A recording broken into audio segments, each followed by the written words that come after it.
Hi there, podcast viewers and supporters. Brian here from Total Nutrition by Brian.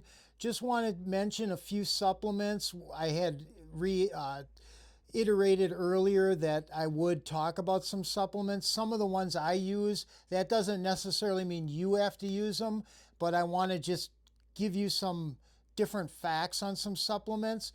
If we look at gut health, probiotics are big. People take Florigen, they want the active cultures. When you take antibiotics, antibiotics can wipe out the good intestinal flora, so you need to restore that. However, when you buy a probiotic supplement, you want to get one. The best one is the one that is refrigerated.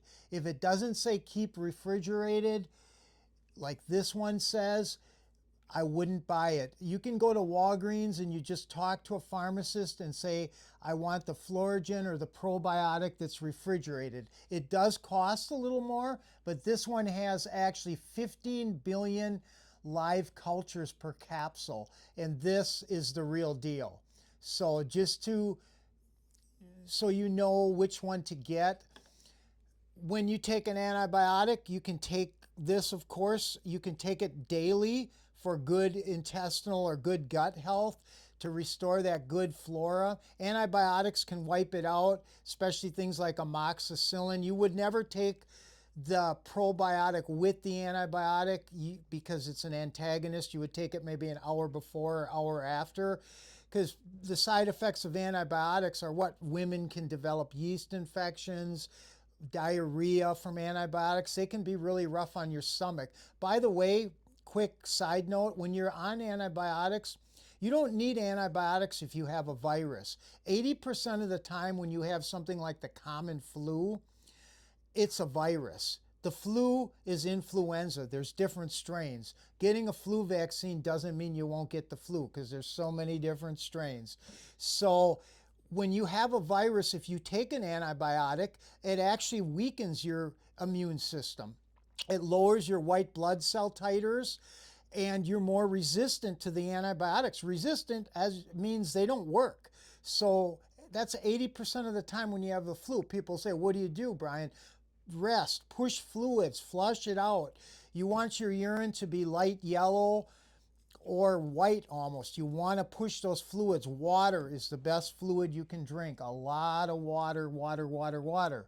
Anything caffeinated, again, does not count because caffeine is a diuretic. You're losing it as fast as you take it in. It's a wash. So that's kind of the probiotics. Magnesium can be good for the gut if people have the opposite problem and they're constipated. Magnesium works. Mag citrate is good for the bowels, actually. There's different forms of magnesium, but the mag citrate is a great one for the bowels when we're speaking of gut health. So some of the supplements, just real quick, I'm going to follow up with more. I talked about natural peanut butter. I use the brand, this is Smucker's, you can get any brand, but it actually separates on the top. When you get the natural, you'll see the oil come to the top. If it's all solid, a lot of times it has the hydrogenated fats, which are the bad fats. So the naturally occurring fats are what you want. Natural peanut butter, you can, again, I've said you can put a scoop or two, a tablespoon in your protein drink. Almonds. Almonds are another great fat. There's one essential fatty acid, linolenic. Almonds contain it. They're a great source of fat. They're naturally occurring. 20 almonds a day would be a good amount, I recommend. These are honey roasted, whatever brand you like. They're great. They're high in magnesium, by the way. They have protein, and they're a good fat. So those are two fats I would really recommend. Again, a great snack, 20 almonds. Put the peanut butter in your protein drink. Zinc, we did talk about a little bit. Again, it's very important to not take too much zinc. Zinc is a heavy metal, okay? 50 to 60 milligrams a day is all you need. Now, what you need to be cognizant of, if you're taking a multivitamin and it has zinc, say you're getting, I'm saying this hypothetically, 30 milligrams of zinc in your multivitamin. Now you're supplementing another 50 milligrams, you're at 80 milligrams. So you want to add up all the zinc if you're taking more than one supplement. Just be cognizant of that. And too much zinc can cause a copper deficiency. They compete for the same binding effects. Copper is a very important catalyst in hemoglobin formation, and it has to do with anemia. So a low hemoglobin is associated with an iron deficiency anemia. Speaking of anemia, there's different anemias. There's one with B12. That's why getting a shot of B12, B12 is cobalamin because cobalt is in the center of the molecule. Cobalamin, the shot, you get 100%. The methyl form of B12 is actually better absorbed than cobalamin. There's clinics that give B12 shots. B12 is a good supplement to take. Get your levels checked, people. If you're feeling tired, lethargic, any type of anemia is going to precipitate, you're going to feel lethargic, tired. Women who experience iron deficiency anemia have cold intolerance. That's a classic symptom. Women, again, would be more likely to be iron deficient. They need 18 milligrams of iron a day. Well, red meat is a great source of iron, lean red meat. Of course, if a woman has a heavy menstrual cycle, she's losing more iron. Men only need about 10 milligrams a day. But a woman who's still having a menstrual cycle, at least 18 milligrams. There's certain things that help absorb iron. When you eat eggs in the morning, there's iron in the yolk of the egg. That, if you take some vitamin C with that, it will enhance the absorption of that iron.